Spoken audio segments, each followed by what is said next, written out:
जय हो, जय हो, जय हो। आज के कार्यक्रम की हम शुरुआत करेंगे जय हो शब्द से, क्योंकि आज हमारे बीच एक देश की बहुत ही ज्यादा जानी मानी शख्सियत, हिंदी साहित्य की सौंधी खुशबू, बिहार का गौरव और युवाओं को मिलने वाला हिंदी साहित्य में सर्वश्रेष्ठ सम्मान, हिंदी साहित्य युवा सम्मान से सम्मानित श्री नीलोत्पल मृणाल जी, जो कि उपन्यासकार, गीतकार, कवि है, जिनके उपन्यास ओघड़, डार्क हॉर्स ने पूरे देश में धूम मचा के रखी है। मुझे नहीं लगता है कि मुझे इनके परिचय देने की ज्यादा जरूरत है, लेकिन हाँ, इतना बताने की जरूरत मैं समझूंगा कि ये गमछा क्यों है मेरे सर पर, क्योंकि श्री हम्म। नीलोत्पल मृणाल जी गमछा क्रांति के जनक हैं। और उस हीन ग्रंथि को लेकर जो इन्होंने जंग छेड़ी है, जो इतनी बड़ी हीन ग्रंथि के खिलाफ लड़ाई है, उस लड़ाई में ये मेरा थोड़ा सा सम्मान रूपी गमछा प्रतीकात्मक रूप से उन सभी लड़ाई लड़ने वाले योद्धाओं के लिए सम्मान है, आदर है, आदाब है, नमन है। तो एक बार मैं फिर से स्वागत करूंगा नीलोत्पल जी का। भैया बहुत बहुत स्वागत है आपका सरल भारत न्यूज में। जय हो, जय हो। जय हो, जय हो। धन्यवाद, धन्यवाद भाई। तो आवाज आ रही भैया है? से अब हम हाँ। सभी दर्शकों से चाहेंगे कि वो सब प्रश्न भी कर सकते हैं अपने, और क्योंकि हमारे पास समय काफी कम है, तो मैं सीधे भैया से प्रश्न लेना चाहूंगा, और जो दर्शकों के प्रश्न आएंगे मैं उन प्रश्नों को दिखाता जाऊंगा और भैया के सामने रखता जाऊंगा। भैया जो जो उचित समझेंगे उनका जवाब देते जाएंगे। अगर ठीक है, जय भैया हो, की जय हो। आवाज ठीक आ रही हो तो आप लोग मुझे बता सकते हैं कमेंट सेक्शन में। सब कुछ ठीक हो तो मैं प्रश्न शुरू करता हूँ। आ रही है आवाज? आपको आ रही है? जी जी भैया, मुझे आ रही है। हाँ, ठीक, आ रही है बिल्कुल। जी, तो मैं शुरू करता हूँ भैया। सबसे पहले मुझे जो, मैंने आपके बारे में बहुत पढ़ा है, बहुत सुना है, आपकी दोनों किताबें भी पढ़ रखी हैं, और आपके जितना भी टाइम आप फेसबुक पे लाइव आते हैं मैं लगातार देखता हूँ। तो मुझे जो सबसे ज्यादा आपकी एक बात अप्रोच की है, वो जो गमछा क्रांति, जहां तक मुझे याद है वो 12 नवंबर के दिन ही हुई थी कनॉट पैलेस में दिल्ली में। उसमें हाँ जो जी, जी। आपने एक परिवर्तन लाया और जो हीन ग्रंथि के खिलाफ आपने लड़ाई लड़ी है, और पूरे न सिर्फ बिहार झारखंड को लेकर पूरे देश में एक चेतना जागी है हीन ग्रंथि के खिलाफ। उस हीन ग्रंथि को लेकर आप और क्या करने वाले हैं आगे, कैसे लड़ेंगे आप उस लड़ाई से, क्या सोच रखा है आपने आगे करने के लिए? ऐसा कुछ वो क्या बोलते हैं कि इन सब चीजों के खिलाफ कोई योजना और क्या कहते हैं, कोई सांगठनिक लड़ाई तो होती नहीं है। ये तो हर व्यक्ति का एक अपना दायित्व है बतौर नागरिक के तौर पर कि आप अपने संस्कृति, अपने पहनावे, रहन सहन, परिवेश का सम्मान करें और उसको लेके हीन भावना से ग्रसित ना हो। मेरा भी बस इतना ही काम था। वो क्रांति मैं उसको नहीं कहूंगा, ना ही कहूंगा कि मैंने किया, बल्कि आपके जैसे लाखों युवाओं ने उसे अपना मुद्दा समझा और स्वतः स्वतः उनको लगा कि इस पर बोलना चाहिए। और वो बहुत सकारात्मक आंदोलन था, उसको लोगों ने चीयर्स किया। मतलब कि उसको लोगों ने खुशी के साथ गमछा डालना शुरू किया, है ना। तो वो एक तरह से सकारात्मक पहल था जिसको मैंने शुरू नहीं किया, बल्कि मैंने एक बात कही लोगों के बीच में और लोगों ने उसे स्वतः शुरू कर दिया। तो ये हमारा, आपका, सबका दायित्व है। और यह एक कि हम में से प्रत्येक व्यक्ति अपने रहन सहन, पहनावा, अपनी परंपरा, इन सबको लेके सजग रहे, प्रगतिशील रहे और हीन भावना से ग्रसित ना हो। तो ये चलते रहने वाली प्रक्रिया है। ये कोई सांगठनिक आंदोलन तो है नहीं, राजनीतिक आंदोलन तो है नहीं। सांस्कृतिक जो है कि उन्नयन की प्रक्रिया जो है अपने नागरिकों के द्वारा ही होनी है। सभ्यता संस्कृति में जो लोग रह रहे हैं उसके द्वारा होनी है। इसको सतत चलने वाली प्रक्रिया है, चलती रहेगी। अच्छा है। अभी कल की ही बात है, आपका एक लाइव सुन रहा था फेसबुक पर, जिसमें आपने हम्म। 30 मिनट में आपके मन में था, आप जब आज के 18-20 साल पहले आप सोनू तिवारी बन के भोजपुरी गायक बनना चाह रहे थे, तो उस समय जो आपकी अपरिपक्व भावनाएं थी सोनू तिवारी बनने की, आपने कैसेट भी निकाल के बताया, और हो सकता है भविष्य में वो आप कैसेट भी बताएंगे लोगों को। तो आपकी जो उस समय की राजनीतिक चेतना थी, आपका कई बार कहते हैं, लोगों को जवाब भी दे देते हैं कि हाँ मैं राजनीति 20 साल पहले से कर रहा हूँ, आज थोड़ी कर रहा हूँ। तो क्या परिवर्तन आया है आपकी राजनीतिक चेतना में, जो 20 साल का बिहार का सफर रहा है, झारखंड का सफर रहा है, और आपका इंडिविजुअल सफर रहा है, तो क्या परिवर्तन देगी सर आपने? राजनीति चेतना में परिवर्तन नहीं आता है, चेतना से राजनीति में परिवर्तन आता है। तो चेतना एक ऐसी वो तो एक ऐसा भाव है जिस भाव से आप राजनीति को बदलते हैं। आप चेतनशील रहते हैं, मननशील रहते हैं, चिंतनशील रहते हैं, सजग रहते हैं, तो उससे राजनीति बदलती है।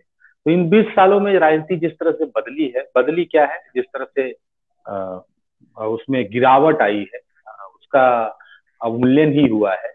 उसमें आपको और भी ज्यादा सजग होके, और भी ज्यादा मुखर होके, और भी ज्यादा संतुलित तरीके से, और भी ज्यादा गंभीरता के साथ राजनीति को समझने की, उसमें उतरने की, उसमें हस्तक्षेप करने की जरूरत है। हम दुनिया की हर चीजों में अपनी दखल को का स्वागत करते हैं और राजनीति से अपनी पीढ़ी को कहते हैं कि अलग रहो। एक लेखक से कह दिया जाता है राजनीति ना करो, कल एक कलाकार से कह दिया जाएगा राजनीति का ना बोलो।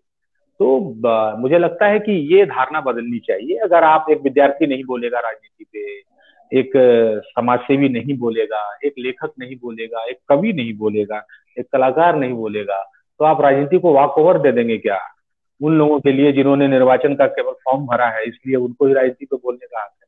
तो ये राजनीति की परिधि को छोटा करके उस पर अपना एक अधिकार जमाने का जो एक प्रपंच रचा जाता है दलों के द्वारा, राजनीतिक दलों के द्वारा, इस 20 साल के सफर में मुझे यही समझ में आया कि चुनाव में खड़ा होना राजनीति नहीं। राजनीति है अपने समय के सवालों के साथ लड़ाई लड़ने का। राजनीति है अपने समय के साथ उसके सवालों से जूझने का, अपने समय में दखल देने का। वो दखल राजनीतिक हो सकता है, सामाजिक हो सकता है, सांस्कृतिक हो सकता है। इन सब के समुच्चय को राजनीति कहते हैं। तो राजनीति का अर्थ केवल चुनाव नहीं है, झंडा डोना नहीं है, किसी रंग किसी नारे पर कुर्बान हो जाना भर नहीं। अरे बहुत बहुत धन्यवाद श्वेता जी, बहुत बहुत धन्यवाद दीपक जी। जी बताएं। जी जी जी। जैसा कि हमारे दर्शक सुन रहे हैं और बहुत अच्छे अच्छे ग्रीटिंग्स दे रहे हैं, आप सब भी अपने प्रश्न लगातार कर कर सकते हैं, हम सेशन को आगे बढ़ाते हुए। सर से एक और मैं कुछ निजी प्रश्न पूछना चाहूंगा, जो जब हम किसी एक लेखक की, कवि की कुछ कविता या वो रचना पढ़ते हैं, तब हमारे मन में एक विचार आता है, मेरे मन में तो खूब आता है कि यह व्यक्ति अपने बारे में स्वयं क्या सोचता होगा। लेखक जो सोचता है जमाने के बारे में, दुनिया के बारे में, वह सामने प्रस्तुत कर देता है अपनी लेखनी के माध्यम से। लेकिन वह लेखक स्वयं जब अकेला होता है, तब खुद के बारे में क्या सोचता है, वो खुद को कैसे प्रस्तुत करता है दुनिया में? नहीं अकेले विनय जी आभार। असल में है कि अकेला सोचना क्या, आप जब भी अकेले होते हैं तो आप अपनी वही अपने काम के बारे में सोच रहे होते हैं। जैसे विद्यार्थी अपने एग्जाम के बारे में सोचता है, व्यापारी अपने व्यापार के बारे में सोचता होगा, वैसे एक लेखक, एक कलाकार, वो अपने कला के माध्यम को, अपने लेखन को मांझने का अवसर, मतलब मांझने के अभ्यास में लगा रहता होगा कि मैं इसको ज्यादा धारदार कैसे कर सकूं, मुखर कैसे कर सकूं। और दूसरी बात है कि जब और इस पर चिंतन करना होता है कि मैंने अभी तक क्या दिया समाज को, और इस पर भी सोचता हूँ कि भाई आगे और क्या दे सकता हूँ समाज को। तो वो एक जुड़ा हुआ है, कड़ी जुड़ी हुई है। तो उसमें आप कहीं भी, हो सकता है जीवन में बहुत क्षण आते हैं जब आप व्यक्तिक होते हैं, तो उस वक्त वो व्यक्तिगत चीजें होती है, लेकिन अमूमन जो है आपका अकेलापन आपको और मांझने की प्रक्रिया के अभ्यास के लिए मिला गया अवसर है, उसको भी आप अपने काम की कड़ी से जोड़ के ही देखते हैं। ये बात है। जी। तो विशाल जी पूछ रहे हैं कि ओघड़ उपन्यास की वास्तविक तात्पर्य क्या है। तो मैं विशाल जी से कहूंगा, विशाल जी ये किताब आप जरूर खरीदिएगा। ओघड़ मेरे सामने रखी है, और ओघड़ से ही मैंने पढ़ रखा है, ओघड़ पढ़ा है, और डार्क हॉर्स भी पढ़ा है। मैं इसमें से भैया से पहला पेज है ओघड़ का जो मुझे सबसे ज्यादा अप्रोच किया, और उसी पेज में कुछ ऐसी चीजें लिखी है, मैं अपने दर्शकों को बताना चाहूंगा कि भैया ने लिखा है, मैंने कोई उपन्यास नहीं लिखा है, मैंने अपने मारे जाने की जमानत लिखी है। यही लाइन मुझे लगता है विशाल की, यही लाइन बहुत कुछ कह रही है। मैं सिर्फ भैया से इसी लाइन को थोड़ा सा अपने दर्शकों के बारे में बताना चाहूंगा कि आप इस लाइन को समझा दीजिए, आपने अपनी जमानत कैसे लिखी है, कौन सी जमानत की बात हो रही है? लोग अपने बचने की जमानत देते हैं कि भाई एक कोर्ट में जब आप जाएंगे, जब आप पर पुलिस केस वगैरह कभी भगवान ना करे कि हो, जैसे कि मुझ पे हुआ है, तो जैसे कि मेरे पर दर्जन केस हैं पुलिस के, ठीक है। तो वहां पर आप उस प्रक्रिया को समझो, तो आप जब जमानत लेते हैं तो आपका जमानतदार होता है जो कहता है कि ये आदमी मतलब कोर्ट के निर्णय की नाफरमानी नहीं करेगा, ये देश छोड़ के गांव छोड़ के नहीं भागेगा, ये साड़ी पार नहीं होगा, तो वो फिर जमानत आपको मिलता है। एक जमानतदार होता है, दो तीन चार जमानतदार होता है। तो मैंने अपने मारे जाने की जमानत लिखी है, यानी ये जो किताब है वो मेरी मौत का जमानत देता है कि अगर आप मुझे मार दें कल ये किताब पढ़ने के बाद, तो आप दोषी नहीं है। एक्चुअली वो जमानत किताब ही मेरी दे रही है। समाज ऐसा है कि वो ऐसे विचारों को सुन के बर्दाश्त ही नहीं कर पाएगा।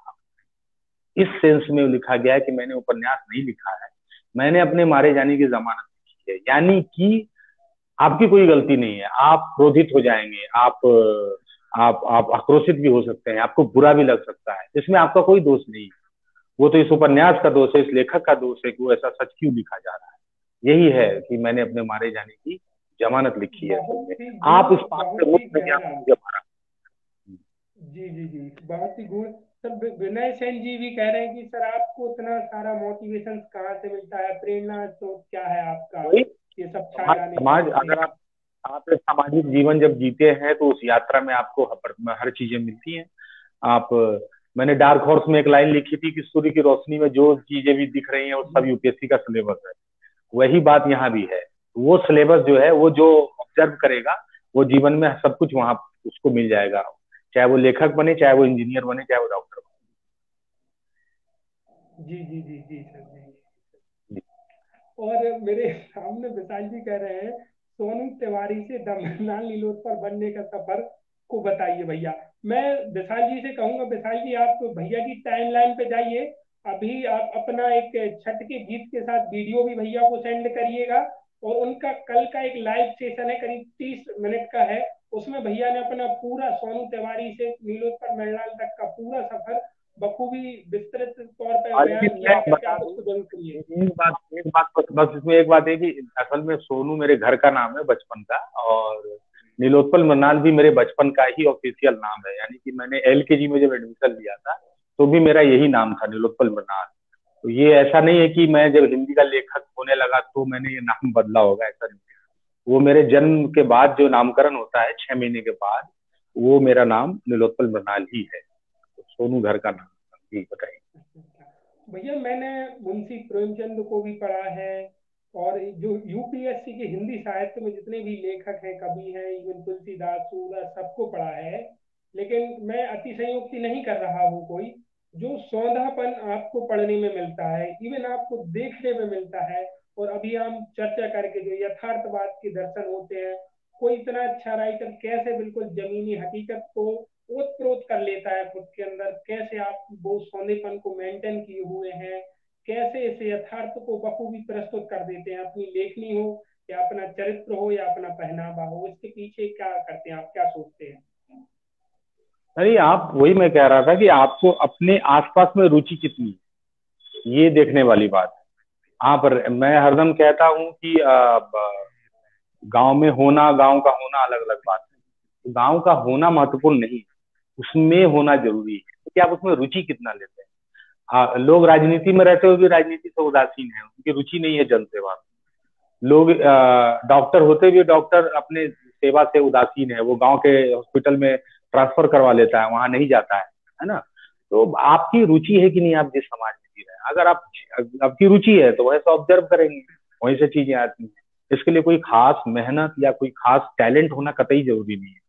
आप जिन दुनिया में रह रहे हैं उसमें आपकी रुचि कितनी है, यही विद्यार्थी का भी काम है।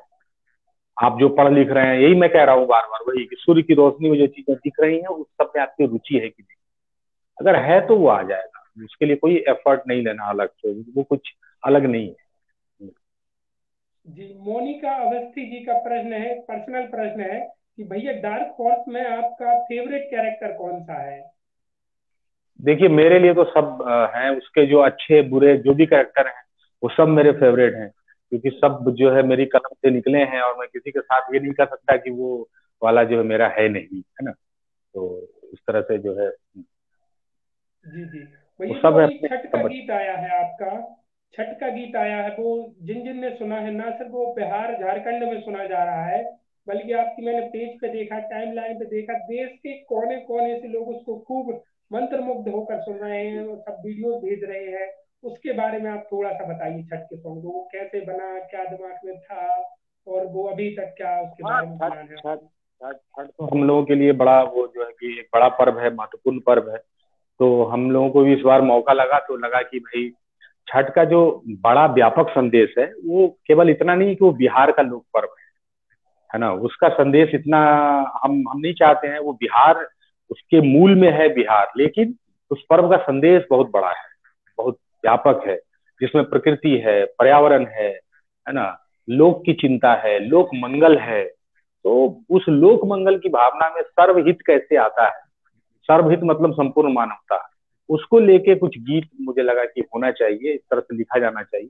तो इन सब बातों को लेके वो गीत लिखा गया, और ऊपर वाले की नेमत, छठी मैया की कृपा, सबको पसंद आ रहा है। और बहुत पसंद आ रहा है, क्योंकि छठ के गीत हजारों आपको अभी सुनाई पड़ेंगे, और सुनाई भी पड़ते हैं, और सुने भी जाते हैं, खूब सुने जाते हैं। इस बीच में इस गीत का सुना जाना अच्छा है, ये ऊपर वाले की कृपा है, आप लोग सब सुन अच्छा रहे हैं। ही नहीं, बहुत बहुत अच्छा है। मैं सरल भारत के सभी दर्शकों को बताना चाहूंगा, यदि आप अपना छठ का वीडियो अपने मोबाइल से सुनते हुए शूट करके नीलोत्पल मृणाल को आप फेसबुक पर सर्च करिएगा, उनका फेसबुक पेज है और आईडी भी है, उस पर आप सेंड करिएगा अपना एक छोटा सा वीडियो, 10-20 मिनट की क्लिप छठ के सॉन्ग के साथ। भैया आपके नाम के साथ उसको अपनी टाइम लाइन पे डालेंगे और मेंशन करेंगे, आप लोगों को जरूर बहुत अच्छा लगेगा। मैं भी रिक्वेस्ट करूंगा, जरूर सुनिएगा, हर कोई सुनिएगा। उसके 100K से ज्यादा व्यूज हो चुके हैं कुछ ही दिन पहले। तो विनय जी कह रहे हैं, सर सर मैं सरल भारत के लिए लेखन करता हूं, परंतु मुझे तो विषय चुनने हाँ में ही भारी समस्या बतानी पड़ती है। ऐसा क्या हो नहीं सकता है विषय, कि मुझे लेखन में आसानी हो? हाँ हाँ, नहीं नहीं, एक तो बात है कि लेखन में महारत कब हासिल हुआ इसका नापने का कोई थर्मामीटर है नहीं, बैरोमीटर है नहीं, जो है कि स्फिग्नोमीटर है नहीं। तो ये तो एक बात है। आ, वो तो लिखत लिखत अभ्यास है, वो लिखते रहना है, उस अभ्यास से जो है कि अच्छी चीजें आती रहेंगी। वो है विषय क्या वो आपकी रुचि पर निर्भर करता है, कई बार परिस्थिति पर निर्भर करता है, कई बार तो ऐसी घटनाएं घट जाती हैं जिसको जो रेलेवेंट हो जाता है उसको लाना सामने जरूरी हो जाता है ना। तो विषय के चयन को हिट और फ्लॉप से मत जोड़िए। विषय आपके चित्त को जो जो भाता हो, आपका मन मस्तिष्क दिल हृदय जो कह रहा हो, इस पर लिखना चाहिए, जिससे संबंधित आपके पास तथ्यात्मक जानकारी भी हो, जिसके बारे में आप पढ़ें, पढ़ के जानकारी भी हासिल करें, उन सबको मिला के किसी विषय पर लिखा जाता है। किसी विषय पर इसलिए लिखना जरूरी नहीं है कि फेसबुक पर लोग डिमांड कर रहे हैं, अरे यार ये घटना हो गई, तुम्हारा अभी तक पोस्ट नहीं आया, तुम्हारा अभी तक लेख नहीं आया, केवल इसलिए नहीं लिखें। लिखें तो पहले तथ्यपरक जानकारी हो, लिखें उसमें थोड़ा सा मौलिक चिंतन हो, लिखें थोड़ा सा उसमें उसको लेके आपके पास शोध हो थोड़ा सा। तो उस मुझे ऐसा कुछ को लेखक के लिखेंगे तो भैया की एक लाइन याद आ रही है। भैया कहते हैं, कभी लिखो अपने समय की चिंता लिखो। कहीं उसी तरीके की लाइन भैया की ही लिखी हुई लाइन है। वही भैया कह रहे हैं कि अगर लिखना है तो अपने समय की चिंता लिखो, तो वो ज्यादा बेहतर है। और हमारी ही टीम के सदस्य जीवन चोइल जी का एक आग्रह है कि भैया अगर छठ के गीत की आप एक या दो लाइन थोड़ा सा सुना देते तो बड़ा कृपा हो जाता टीम पर। हाँ वो है। घरे घरे करी हाया जो अधर के नाए को आखिलो, धर के नाए को आखिलो, सूखे नाजी गंगा जी के धार, छठी मैया की बातों, सूखे जय हो, नाजी गंगा जी के धार, छठी मैया की बातों। जय हो, जय हो, जय हो, जय हो, जय हो। गजब है भैया, गजब है।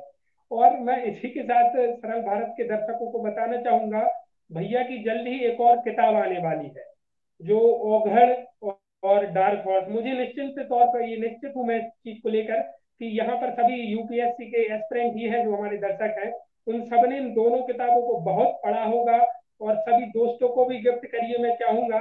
और जो अगली किताब आने वाली है भैया की, उसके बारे में हम भैया से पूछने वाले, भैया अगली किताब कौन सी आने वाली है, और क्या रहने वाला है उसमें हम सभी साथियों के लिए? 1 महीने बाद बताएंगे वो, जल्दी आ जाएगा। एक जी महीने जी बाद। जी जी बिल्कुल बिल्कुल, भैया की निष्ठा का सम्मान करते हैं। और 1 महीने बाद उस किताब को लेकर मैं आग्रह करूंगा कि भैया जरूर आएंगे।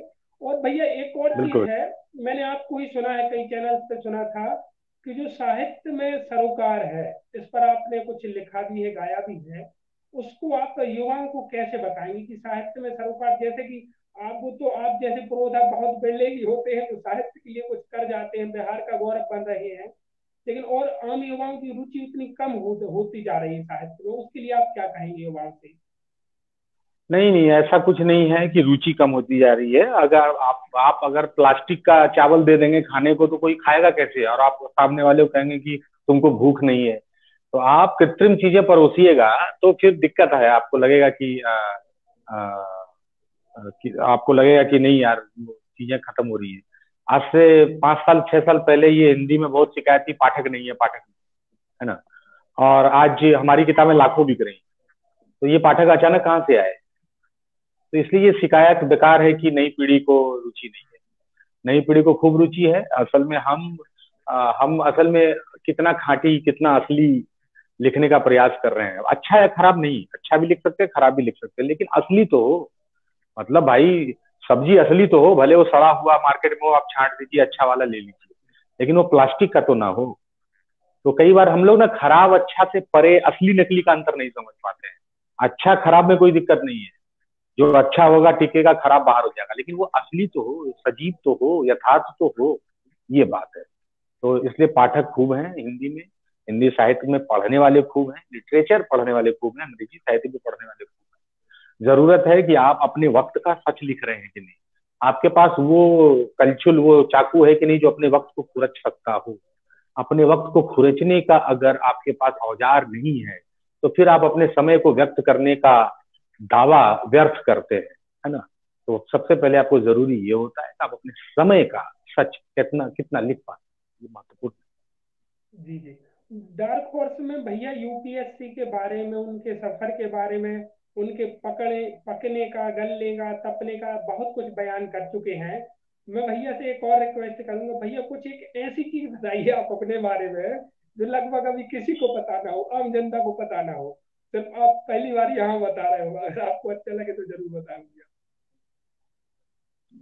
ऐसा कुछ नहीं है, मतलब यहाँ पहली बार बता रहा हूँ, कल एक जगह जाना है हमको मालूम ही, लेकिन लेकिन ऐसा कुछ नहीं है। हाँ। लेकिन वो असल बात है कि भाई, आप एक लेखक को उसकी किताबों से ही जानिए। मैं हमेशा कहता हूँ कि एक पाठक को उसके लेखक से नहीं मिलना चाहिए, एक लेखक को पाठक से भेंट नहीं करना चाहिए। क्योंकि संभव है कि एक लेखक पाठक को खो दे और एक पाठक लेखक को खो दे, क्योंकि कई बार एक व्यक्ति में जो वो कहते हैं ना, 10-20 आदमी होते हैं एक आदमी के अंदर। तो आप एक लेखक, एक कलाकार को उसके काम से जानिए, ये ज्यादा बेहतर है ना। क्योंकि चूंकि सोशल मीडिया का मंच आ गया है, यहाँ पर हर दिन लोग परीक्षा लेते हैं और देने वाले को देना पड़ता है। हर दिन मूल्यांकित होता है उनका व्यवहार, उनका कैरेक्टर, सब कुछ। ऐसे में बहुत अब वो समय बहुत कठिन हो गया। इसके बावजूद भी मैं यही चाहूंगा कि एक लेखक, एक कलाकार, एक जो सर्व करता हो सोसाइटी को, वो अपने काम के माध्यम से जाना जाए तो सबसे बेहतर। उसका मूल्यांकन उसी से होना चाहिए। मेरा मूल्यांकन ओघड़ और डार्क हॉर्स या मेरी कविताओं से हो तो ज्यादा बेहतर ना। जी, बहुत ही गहरी और संवेदनशील बात कही है भैया ने। जिन्होंने शायद मुंशी प्रेमचंद को पढ़ा होगा, उन्होंने भी कहा था कि जो किरदार होते हैं उनके, उनको खुला छोड़ देना चाहिए, वो अपने पुत्र के समान होते हैं, उनको स्वतंत्र छोड़ देना चाहिए। कहीं उसी से मिलती जुलती हुई बात कही है भैया ने। और मुझे भी बहुत अच्छा लगा। हमारे साथ जुड़े हैं इलाहाबाद यूनिवर्सिटी के प्रोफेसर सर हैं, डॉक्टर दीपक राय सर जी। वो भी कह रहे हैं जी। कि एक नमस्कार है लेखक सर। को उसके लिखे से जानना बढ़िया है। वो भी आपकी बात का समर्थन कर रहे हैं। और श्वेता मैम भी कह रही हैं लिखने से जिंदगी की समझ बढ़ती है, जिंदगी को और करीब से देखने के अनुभव करते हैं लेखक। जी जी, बिल्कुल सही। बिल्कुल। और अगर और दर्शकों के प्रश्न हो, मैं बस भैया का बहुत कम समय लेना चाहूंगा। अगर दर्शकों के पास और प्रश्न हो तो जल्दी जल्दी आप लोग प्रश्न कर लें, मैं जब तक भैया से औघड़ के बारे में और अगली किताब के बारे में और थोड़ी सी और चर्चाएं करता हूँ। तो भैया, जो साहित्य में सरोकार है और साहित्य की जो वर्तमान स्थिति है, आप कैसे, क्या बताना चाहेंगे युवाओं को कि युवा साहित्य के लिए कुछ ऐसा कर जाए कि आपको, वैसे आप नहीं, इस बात से आप सहमत नहीं होंगे कि मैं आपको प्रेरणा मानूं, लेकिन कोई अतिशयोक्ति नहीं है और कोई ये ऐसी बात नहीं कि मैं आपके सामने हूँ, लेकिन आप बहुत हिंदी साहित्य पढ़ने वालों की आज प्रेरणा बन चुके हैं। तो और युवा ऐसा क्या करें कि वो अपने समय को खरोच के लिख पाए? कुछ तकनीकी बताइए भैया। नहीं, ये सरोकार का निबाह करना कोई फार्मूला नहीं है, ये भौतिकी रसायन नहीं है जो आप पर्सनली में कुछ रसायन मिलाते हैं और फिर उसकी प्रक्रिया देखते हैं, उसकी रासायनिक प्रक्रिया देखते हैं और एक कोई नया यौगिक या नया मिश्रण तैयार कर देते हैं। एक्चुअली ये नहीं है इस तरह का काम। और अमूम और ये भी बात है कि ये कोई हिट और फ्लॉप का फार्मूला भी नहीं है जिसको आप इस्तेमाल करते हैं और कुछ आप ऐसा कर जाएं। अभी आप ही ने कहा मैंने 20 साल पहले गाना गाना सोचा और 20 साल से मैं लिख रहा हूँ। अब मैं लिखना, मैंने औपचारिक तौर पे तो 5 साल पहले मेरी एक किताब आई और अभी 2 साल पहले एक किताब आई, लेकिन वो प्रक्रिया तो लंबी है। मुझे 20 साल पहले ना ये पता था, ना ही ये हड़बड़ी थी, ना ही सोचा भी, ये भी बात है। तो आप ऐसे नहीं, आप अपना काम करते हैं। आप वही मैं बार बार कह रहा हूँ कि आप ऐसे हैं कि आप में ये रुचि है कि आप सर्व करते हैं सोसाइटी को। सरोकार शब्द जितना सरल दिखता है उतना सरो उसका उसका वजन बड़ा भारी है भाई, उसमें भारी वेट लगता है सरोकार, है ना। उसमें जोड़ दे, अगर आप जोड़ दें सामाजिक सरोकार, जोड़ दें राजनीतिक सरोकार, जोड़ दें सांस्कृतिक सरोकार, अगर जोड़ दें आप उसमें आर्थिक सरोकार, उसमें जोड़ दें आप राजनीतिक नैतिक सरोकार आप जोड़ दें, तो वो बड़ा एक समुच्चय बन जाता है। उसको निबाह करना इतना आसान नहीं होता है और उसके आसान नहीं होने में ही सब जो है कि उसका औदात्य है, उसका सौंदर्य उसी में है। तो सरोकार का अर्थ ये है कि आप अपना काम करते जाएं और जब आप इतने चिंतनशील मननशील होते हैं तो आपको पता होता है कि आप किस दिशा में है ना। तो वो दिशा पकड़ने से पहले ये जरूर है कि थोड़ा वक्त लीजिए। सोशल मीडिया ने हमें सोचने का वक्त हमसे छीन लिया है। हम 2 मिनट्स नूडल्स के दौर में जी रहे हैं, है ना। अब पनीर भी बना हुआ पैकेट में आ रहा है, हमको बताया जाता है कि इसको ले जाना है और इसको कुकर में डाल के खाली गर्म पानी डाल देना है, 2 मिनट में पनीर बन जाएगा और आप उसको खा लें। जहां हम इतनी हड़बड़ी में है कि चावल उगाने वाला किसान इतने धैर्य से उगा रहा है, खाने वाले को 10 मिनट का सब्र नहीं है, बनाना नहीं चाहता है, पका हुआ खाना चाहता है। तो यहाँ पर आपको सोचना होगा कि आप सरोकार के लिए कोई फार्मूला कैसे निकाल लेंगे जिसमें हमने 2 रसायन मिलाया और निकाला। इसलिए अपना काम करिए, मुझे लगता है उसमें आप सफल रहें। हिंदी साहित्य का भैया, भविष्य बहुत इसको उज्जवल है। आज पूरा देश साहित्य पढ़ का रहा भविष्य है। 500 किताब से उठ के 1 लाख, 1.5 लाख, 2 लाख तक जा चुका है। इसको हम लोग 5 लाख, 10 लाख तक जिस दिन ले जाएंगे वो अंग्रेजी के बरक्स खड़ा हो जाएगा। हिंदुस्तान की बात करें तो अभी तक उत्तरोत्तर इसमें बढ़ोतरी देखी गई है, कोई दिक्कत नहीं। लक्ष्मी जी, गुड इवनिंग जी। मृणाल जी को आज पूरा देश पढ़ रहा है, इवन देश से बाहर लोग पढ़ रहे हैं। मृणाल जी किसको पढ़ना पसंद करते हैं सर? आप साहित्य में किन लोगों को पढ़ते हैं? साहित्य में पढ़ते हैं वो तो जग जाहिर है कि हम लोग भाई प्रेमचंद को और रेणु जी को पढ़ के ही बड़े हुए हैं। बड़े क्या, पढ़ रहे हैं, अभी भी पढ़ रहे हैं। और इसके साथ साथ आपको इतिहास, भूगोल और polity, culture, foreign policy, economics, इन सब चीजों को पढ़ते रहना चाहिए। इन सब से रिलेटेड किताब अगर आप नहीं पढ़ेंगे तो आपके पास वैरायटी नहीं होगा, आप अपने समय के साथ चीजों को इंटरकनेक्ट नहीं कर पाएंगे, आपके पास बिंब नए नहीं आएंगे। तो इन सब चीजों को पढ़ते रहना चाहिए। उपन्यास पढ़ के उपन्यास नहीं लिखा जा सकता, ये बात ध्यान में रखिए। आप अगर आप उसकी रेसिपी नहीं जानते हैं, आपको अपने आपने अपने समय का, अपने अपने अपने युग का या पहले क्या दर्शन नहीं पढ़ा है, आप अगर अर्थशास्त्र नहीं पढ़ रहे हैं, समाज शास्त्र नहीं पढ़ रहे हैं, राजनीतिक शास्त्र नहीं पढ़ रहे हैं, अर्थशास्त्र नहीं पढ़ रहे हैं, इतिहास नहीं पढ़ रहे हैं, कला संस्कृति नहीं पढ़ रहे हैं, पर्यावरण के बारे में नहीं पढ़ रहे हैं, तो आप एक लेखक ऐसा नहीं हो पाइएगा जिसमें विविधता हो, जिसमें कई आयाम खुलते हो जिसकी लेखनी में। तो वो बहुत जरूरी है। कढ़ाई पनीर देख के कढ़ाई पनीर बनाने नहीं सीख पाइएगा, उसके लिए चूहानी में जाना होगा, रसोई घर में जाना होगा, रेसिपी समझना होगा। बना हुआ उपन्यास, बना हुआ पनीर का सब्जी है, उसको देख के कैसे आप सीखिएगा कैसे बनता है ना। तो ये भी थोड़ा सोच, पढ़ना बहुत जरूरी है। ये सब नहीं कि मैंने इसको पढ़ लिया उसको पढ़ लिया, मैंने विषय की किताब कितनी पढ़ी, ये अभी श्वेता जी का प्रश्न था गायकी में कब रुचि बनी, तो मैंने वही बताया, मैं गायक ही बनना चाहता था, लेकिन मैंने देखा कि मेरा अभ्यास नहीं है, मैं गा नहीं सकता हूँ, तो फिर आईएएस की तैयारी करने गया और वहां लिखने पढ़ने के दौरान फिर जो है लेखन की ओर निकल आया। जी जी। तो सब एक कुछ बासु तिवारी जी है। बिना प्लान बिना योजना के। जी जी, बासु तिवारी जी कह रहे हैं कि गांधी जी को कैसे देखते हैं हमारे लेखक मृणाल जी। गांधी जी को देखने में अगर आप बोलेंगे तो कम से कम 40-45 मिनट बोलेंगे, लेकिन गांधी जी के बारे में इतनी ही समझ लीजिए कि महात्मा गांधी जैसा व्यक्तित्व हिंदुस्तान की 5,000 साल की सभ्यताओं का जब निचोड़ आप निकालते हैं और उस निचोड़ से जो रस तैयार करते हैं उसको गांधी रस कहते हैं, ठीक है ना, वही गांधीवाद है। तो वो 5,000 साल की सभ्यताओं के निचोड़ का जो मूर्त रूप है वो महात्मा गांधी में प्रतिबिंबित होता है, ध्वनित होता है। इसलिए गांधी को पढ़ना केवल एक कोर्स का मसला नहीं है, गांधी को पढ़ना एक लंबी प्रक्रिया है। गांधी को पढ़ने से ज्यादा गांधी में उतरना, गांधी की कमियां भी ढूंढना, गांधी की सीमाएं ढूंढना, और गांधी की प्रचुर खूबियों के बीच में से भारतीय दर्शन चिंतन परंपरा के तंतुओं को निकाल कर, रेसा निकाल कर अपने उसकी व्याख्या करना एक बिल्कुल एक लंबी प्रक्रिया है, गहन प्रक्रिया है, शोधपरक प्रक्रिया है। तो गांधी पर इतने हल्के तरीके से, सरल तरीके से बात नहीं किया जा सकता, लेकिन तो गांधी बहुत गहरे हैं, और गहरे आप सोना निकालने में उतरेंगे तभी तो खदान से निकाल पाएंगे। डॉक्टर सुनीता मैम प्रणाम।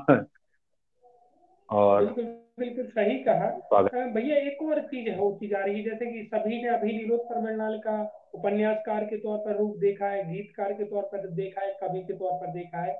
क्या आप हिंदी की किसी और विधाओं में लिखने जा रहे हैं? क्या और विधाओं में कुछ आप अपना आजमा रहे हैं खुद को निकट नहीं, भविष्य में? उपन्यास लिखा, कहानियां लिख रहा हूँ, उपन्यास लिखा, कविता लिख रहा हूँ, और मुझे विधाओं का रिकॉर्ड बनाने से अच्छा है कि जो लिख रहे हैं उसी को ठीक ठाक लिखा जाए थोड़ा बहुत, है ना। तो यही है, बिल्कुल। कभी आगे नाटक वगैरह भी लिखने का है, तो ठीक है, मैं चूंकि संवाद शैली में लिखता हूँ, गजब हो गजब सकता गजब। है आगे जाके नाटक लिखूं, प्रयास करूँ। जी। भैया के सारे जो आने वाले भविष्य के कार्यक्रम हैं, उन सभी को बहुत बहुत सरल भारत की तरफ से शुभकामनाएं बहुत देता बहुत हूँ। धन्यवाद। और सरल भारत बहुत के बहुत सभी सदस्यों से मैं रिक्वेस्ट करता हूँ, आप मृणाल भैया की फेसबुक पर पेज पर जाइए, उनको फॉलो करिए। छठ मैया का गीत जो मैंने स्वयं रात भर देखा है आज, और मैंने स्वयं अपना भेजा है, आप लोग भी अपना गीत भेजिए। 100K से ज्यादा उसके व्यूअर्स हो गए हैं यूट्यूब पर, उनके चैनल्स को देखिए। और यदि आप साहित्य, जैसा कि भैया ने अभी बहुत बड़ी बड़ी चीजें बहुत कम शब्दों में बता दी है, साहित्य के सरोकार जैसे शब्दों से तनिक भी संबंध रखते हैं, तो भैया को पढ़िए, भैया की किताबें पढ़िए, बहुत ही आपको अच्छा लगने वाला है। मैं बस भैया आपसे नहीं नहीं, थोड़ा सा मेरी समय किताबें मांगूंगा, से एक दो ज्यादा, दर्शकों के प्रश्न। मेरी किताबों से ज्यादा जरूरी है कि आप वो पढ़िए। मैंने वही कहा कि बाकी चीजें पढ़िए, अ, आप इतिहास पढ़िए, संस्कृति कला के बारे में पढ़िए, आप ज्यादा पढ़िए अपने समय के दर्शन शास्त्र के बारे में, आप पढ़िए अपने प्राचीन वाङ्मय को पढ़िए, आप अपने प्राचीन और भी चीजों को पढ़िए, तो इन सब चीजों को पढ़िए, है ना। तो वो ज्यादा महत्वपूर्ण है, और उसी से आपके अपने समय की रचनाएं निकल कर आए। वो औजार देता है अपने समय को, अपने समय को जो क्या कहते हैं कि निर्मित करने का औजार देता है। आप जो जैसे एक बढ़ई लकड़ी में पुनता है ना, तो उस तरह से वो औजार आपके पास होना चाहिए जिसमें आप जो कारीगरी कर सके, वो औजार आपको वहीं से मिलते हैं, है ना। तो ये ज्यादा बेहतर है। सुनीता जी। मैम कह रही है कि विधाओं का रिकॉर्ड बनाने के बजाय लिखना जरूरी है। सही कहा है मैम ने। और जो गांधी पर नीलोत्पल भैया ने बोला है, बासु तिवारी जी कह रहे हैं कि मैं बहुत बहुत संतुष्ट हूँ भैया, आपका बहुत बहुत धन्यवाद है जो आपने गांधी नहीं जी पर बहुत, लिखा है। और आपके श्वेता जी जितने कह भी रही हैं कलाकार को राजनीति से दूर रहने की सलाह दी जाती है, आपका इस पर क्या कहना नहीं, है? इसी श्वेता पर जी तो भैया ने इस पर कह मैं चुका, तो बहुत कुछ कह मैं चुके तो हैं, आप उनको मैंने तो देखिएगा। तभी कह दिया और कि राजनीति तो करनी ही चाहिए, राजनीति से दूर रह के आप मनुष्य रह ही नहीं सकते, है ना। आप राजनीति से दूर है यानी आप मनुष्य नहीं, क्योंकि आपकी सारी आवश्यकताएं जो है वो राजनीति से निर्देशित, और वहीं से उसका जो है कि मॉनिटरिंग होता है। तो आप जब वहीं से मॉनिटरिंग हो रहा है और वहीं से डायरेक्शन भी हो रहा है, तो आप उससे अलग कैसे रह सकते हैं, क्योंकि आपको बताया गया है कि चुनाव में खड़ा होना ही राजनीति है। और मैं कह रहा हूँ जीवन जीना एक राजनीति। जिस दिन से आप एक सामाजिक प्राणी के तौर पर समाज में प्रवेश करते हैं, आपको राजनीति ही करनी होती है, राजनीति से ही जूझना पड़ता है। तो राजनीति को नेगेटिव सब तौर पे ना लिया जाए, उसको बना दिया गया है, तो क्योंकि हमने कहा ना कि राजनीतिक दलों ने उसको छोटा बना दिया, उसकी परिधि छोटी कर दी। राजनीति इतनी छोटी चीज नहीं है ना। जी भैया, हिंदी साहित्य के अलावा आप पश्चिमी सभ्यता के किन किन लेखकों को पढ़ना पसंद करते हैं? क्या आप पढ़ते हैं किसी को? किसको, क्या क्या? जो पश्चिमी सभ्यता के भारत से बाहरी राइटर्स हैं, उनमें से आप उपन्यासकार हैं, नॉवलिस्ट हैं बाहर के, क्या आप उनमें से किसी को पढ़ते हैं क्या? नहीं, बाहर बाहर बाहर के साहित्यकार को मैंने नहीं पढ़ा है, लेकिन मैं, अब मुझे रूसो पढ़ना होगा तो मैं पढ़ूंगा। मैं कांट पढ़ रहा हूँ, मैं देकार्त पढ़ रहा हूँ, है ना। मैं कामू को पढ़ रहा हूँ, मैं सात्र को पढ़ रहा हूँ, है ना। जी। तो मैं वोल्टेयर को पढ़ चुका, मैं मैकियावेली को पढ़ूंगा, है ना।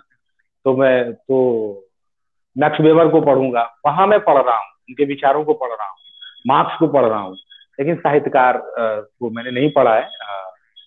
लेकिन ठीक है, मैं, अगर आप अगर पश्चिम के विचारकों को भी पढ़ रहे हैं, ठीक है ना, तो महत्वपूर्ण वही है। आप गंगोत्री ही पकड़ ले रहे हैं तो बाद में आगे गंगा मिले अगर तो ठीक ही है, लेकिन गंगोत्री का पढ़ना जरूरी है। तो विचारकों को पढ़िए, वो तो हम अपने कोर्स में भी पढ़ते रहे, और इस कारण से भी वहीं से अभ्यास, और इसके लिए अलग से कोई लेखक होने के कारण नहीं पढ़ रहे थे, वो पढ़ने के कारण थोड़ा सा लिख देते हैं, ये बात। हालांकि हम लोग बहुत बहुत नई हिंदी धन्यवाद।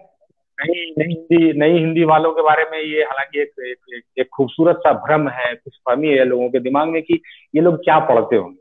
लेकिन मेरे मुंह से मैक्स वेबर, मैकियावेली, दांते और जो है कि इन सब का नाम सुन के कामू छात्र का अस्तित्ववादी आंदोलन पढ़ने वाली बातें सुन के थोड़ी सी अजीब भी लगती होंगी, यार ये नई वाली हिंदी तो क्या क्या उल्टा सीधा करती बोलती है। लेकिन असल बात यही है कि अपना गंगोत्री बहुत पवित्र ढंग से छुपा के रखा है, जहां पर कहीं कोई प्लास्टिक ना फेंक जाए, और वहीं से जो है चीजें निकल के आती है, और फिर आपको सरल करके साहित्य में अपनी किताबों के जरिए दिखाते हैं, सुनाते हैं, पढ़ाते हैं। साहित्य का मतलब है दार्शनिकता की गांठ खोलना। दर्शन और साहित्य में क्या अंतर है? दर्शन विचारों की गांठ है, पोटली है, और साहित्य उस पोटली का खुलना है, उस गांठ का खुलना है। ये साहित्य और दर्शन में अंतर है। विचार दोनों में होता है, एक विचार की पोटली है, एक विचार का रेशा है जो खुला हुआ है, जो सुलझा हुआ है, जो साफ दिख रहा है। यही है साहित्य और दर्शन का अंतर, ये। गजब गजब गजब। ये जी कह रही हैं जी, मीनाक्षी, मीनाक्षी नहीं शायद मोनिका अवस्थी जी कह रही हैं कि अगर युवाओं को रखे राजनीति पर तो, युवा अगर आपकी सोच रखे राजनीति पर तो देश का विकास निश्चित ही है। बिल्कुल सही कहा आपने। और मैं एक दो प्रश्न और छूट गए हैं, मैं हल्का सा प्रश्न ले लेता हूँ। बस मैं भैया आपका बहुत कम समय लूंगा। मैं एक बार और रिक्वेस्ट करूंगा सभी सरल भारत के दर्शकों से, आपके पास जो भी प्रश्न रहेगा वो आप तो दोबारा से कर सकते हैं। और हमारे साथ है इलाहाबाद यूनिवर्सिटी के professor doctor Deepak Rai sir भी जुड़े हुए हैं। विषय आकर्षण का भी प्रश्न है, बस ये विशाल जी का प्रश्न है सर कि लेखक के शब्द चयन किस प्रकार से किए जाएं, कैसे कोई आकर्षित। आकर्षण आकर्षण आकर्षण पैदा करने के लिए दिमाग को इधर उधर जो है दौड़ाना, कपार फोड़ने की जरूरत नहीं है। शब्द शब्द आपके विषय से आएंगे, वहां से निकल के आएंगे। खुद आपका लिखा जो है, आप जो विषय लिख रहे हैं, वो विषय आपको खुद, आपको अंदर से धक्का देगा, नॉक करेगा कि मुझे व्यक्त करने के लिए सटीक शब्दावली यहाँ है, यहाँ से उठाओ। ये एक सहज प्रक्रिया है। ये तब घटित होगी जब आप उसको लिख रहे होंगे। इसके लिए पहले से कोई तैयारी नहीं होती है। अच्छे से अच्छे लिखाड़ जो है वो शब्दों के टंकार से अपना धनुष तोड़ लेते हैं, असल ज्यादा खींचने में। तो शब्दों जो कि शाब्दिक आतंकवाद से बचिए। एक तरह का वो जो है, जिसको आप अलंकार कहते हैं, मैं उसको असल में शाब्दिक आतंकवाद कहता हूँ। आप चमत्कार करने के चक्कर में नहीं रहना चाहिए। लेखन सरल है, जो सहज है, सरल है, वो आकर्षित करता है। तो सहज आकर्षण है, वो सहज ज्वार भाटा आएगा। वो चंद्रमा और सूर्य के बीच में जब वो आएगा, और सूर्य ग्रहण और चंद्र ग्रहण के समय में जो समुद्र के किनारे ज्वार भाटा होता है, कभी वो लंबा वाला उठेगा, कभी छोटा वाला उठेगा। वो एक सहज प्रक्रिया है, वो होते रहेगी, है ना। वो पूर्णिमा और अमावस्या के के बीच में वो जीवन चलता। की आपके जीवन की एक और घटना मुझे याद आ रही, मैंने शायद आपको कहीं सुना था कि जब आप एग्जाम देने गए थे और उस एग्जाम में आप पर ही प्रश्न आ गया था, शायद वो बिहार पीसीएस का एग्जाम था। तो उस नहीं, समय फिर एमपी में था, आप यस एमपी यस में यस, आया था। उस समय फिर आपने कहा था कि हाँ आज मेरा लिखना सिद्ध हो गया। उस घटना को आप एक बार सरल भारत के दर्शकों को थोड़ा सा बता दीजिए, क्या हुआ था? कौन सा प्रश्न आ गया था आपके ही लिखने नहीं, पर? एक परीक्षा में बैठा था तो उसमें डार्क हॉर्स से ही रिलेटेड प्रश्न आ गया था। अ, तो मैं भी उस एग्जाम में था। तो मैंने प्रश्न पत्र में जब डार्क हॉर्स देखा प्रश्न में, तो मुझे वही लगा कि भाई वो उसमें खुशी तो हुई ही, रोमांचित भी था, और एक सवाल और भी था। उसके बाद से मैंने देना छोड़ दिया एग्जाम, पीसीएस वगैरह। आईएएस का तो मेरा अटेम्प्ट खत्म था, पीसीएस का भी छोड़ दिया। 2017 की बात है, शायद 17। हाँ, 17 की बात होगी, 17 या 18 की बात है, अभी मैंने 2 साल पहले छोड़ा एग्जाम। तो वहां से मुझे लगा कि भाई जिस जिस जिस प्रश्न पत्र में मैं खुद हूँ और उसी लाइन में लग के मैं नौकरी मांग रहा हूँ, इसी देश की शिक्षा नीति, इस देश की सरकार से, तो मुझे लगा कि सरकार को भी लज्जित नहीं होना चाहिए, आयोग को भी लज्जित नहीं होना चाहिए, मुझे भी नहीं होना चाहिए। हम लोग अपना अपना रास्ता अलग करते हैं, अब एग्जाम भी नहीं देना है, अब अपना चल रहा है जैसे भी। गजब गजब गजब, ये बहुत ही सौभाग्य की बात है। मुझे लगता है कि शायद ही बहुत बिरले ऐसे लेखक होंगे कि जो स्वयं लिख रहे हो और वो किसी एग्जाम में बैठ रहे हो और उसी एग्जाम पर उन पर ही प्रश्न आ जाए। ये नहीं, इतना इतना सौभाग्य से विडम्बना, इतना इतना विडंबनापूर्ण स्थिति मुझे नहीं लगता है हिंदुस्तान में किसी लेखक को आई होगी। या तो लेखक बाद में बड़ा हो जाता है तो एग्जाम में नहीं बैठेगा, और जब वो एग्जाम में बैठ रहा होता है तो बेचारे के सौभाग्य में इतना कहाँ से आए कि वो क्वेश्चन बन जाए। इसलिए मुझे नहीं लगता है कि ऐसा किसी के साथ हुआ होगा। हाँ, क्योंकि आदमी बड़ा इतना हो जाता है कि फिर वो एग्जाम में क्यों बैठेगा जब वो एग्जाम में आ रहा है तो। लेकिन ये हिंदी ही ऐसा दिखा सकती है कि वो उसने नाम दे दिया, उसने जस दे दिया, और उसका लेखक उसी नौकरी के लिए लाइन में खड़ा है। ये केवल इसी युग में संभव है, ऐसी हुकूमतों हुकूमतों के बीच में संभव है। घोर कलयुग में संभव है ये, घोर कलयुग में। और ऐसी जो भारत जैसी शिक्षा नीति, इसी में संभव है ये। तो इसी के साथ फिर क्योंकि मैं यहाँ लोग सम्मान देके भूल जाते हैं ना, यहाँ सरकारें सरकारें सम्मान देके भूल गई कि हमने किसी को सम्मान दिया था। यहाँ तो वो तो संजोग की बात होती है, यहाँ पे तो दे के भूल जाते हैं। अब वो वहाँ क्वेश्चन बनाते हैं तो ये भूल जाते हैं कि अरे यार इसको तो नौकरी नहीं है, ये भी इसी एग्जाम में है। तो ये बड़ा विडंबनापूर्ण चित्र है। इस माध्यम से ये मेरे लिए व्यक्तिगत तौर पर रोमांचित होने की बात है, लेकिन ये सामने दुनिया को दिखाने के लिए तो बड़ा विडंबनापूर्ण चित्र है। ठीक है, किसी के भाग्य में ना आए, आदमी इतना बड़ा हो जाए, आप लोग इतने बड़े हो जाए कि एक बड़े ओहदे पर बैठ के देखें खुद को प्रश्न में आता हुआ, ये आप लोग करें तो ज्यादा बेहतर है। आप बिल्कुल बहुत बड़ी बड़ी बातें बहुत सरल स्वभाव से, बहुत सरल मन से हमारे सामने प्रस्तुत की हुई है। निश्चय तौर पर ही मैं भैया को एक चीज और बता देना चाहूंगा। अब तो आप सिविल सर्विसेज से कट गए हैं, परीक्षाओं से शायद कट गए होंगे, लेकिन जैसा कि आपने बताया आप सब कुछ पढ़ रहे हैं, तो कटे तो नहीं होंगे। लेकिन आज भारत की हर यूपीएससी कोचिंग में भैया आपका नाम लिया जाता है। इवन जिन जिन संस्थाओं में मैं पढ़ा हूँ उन सब में आपके बारे में बताया जाता है। ये हम लोग आपके बारे में सुन के बहुत प्रेरित होते हैं। चाहे सिर्फ वो बहुत हिंदी बहुत साहित्य का विद्यार्थी ही क्यों ना हो, बिना हिंदी साहित्य के विद्यार्थी भी आपके नाम को जानते हैं। और जितने भी सिविल एस्पिरेंट होंगे देश में, लगभग लगभग हर सिविल एस्पिरेंट आपको जानता है और आपको प्रेरणा मानता है। ये आज पूरे सरल भारत का और मेरा और हम सभी का सौभाग्य कि भैया हमारे साथ आए हैं। एक बार फिर मैं नहीं पूरे नहीं, सरल बहुत भारत परिवार की तरफ से इतनी सरल, सुसज्जित और सौंधी शख्सियत को एक बार फिर नमस्कार करता हूँ, बहुत बहुत धन्यवाद देता हूँ भैया। बहुत बहुत धन्यवाद आपका धन्यवाद। सरल भारत बनाने के लिए। बहुत बहुत आपका बहुत बहुत आभार, आप लोग सब जय हो।